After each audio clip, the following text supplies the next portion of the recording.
if you want to win your budgies' trust, there is something very simple that you can do.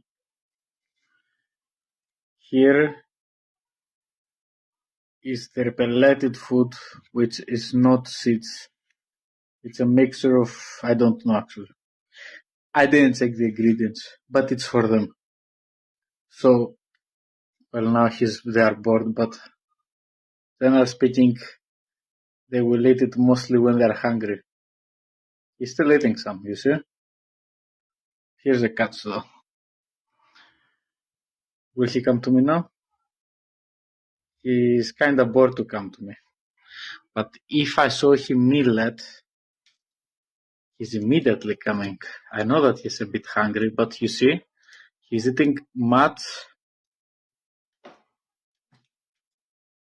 faster. And now he's coming because he's expecting food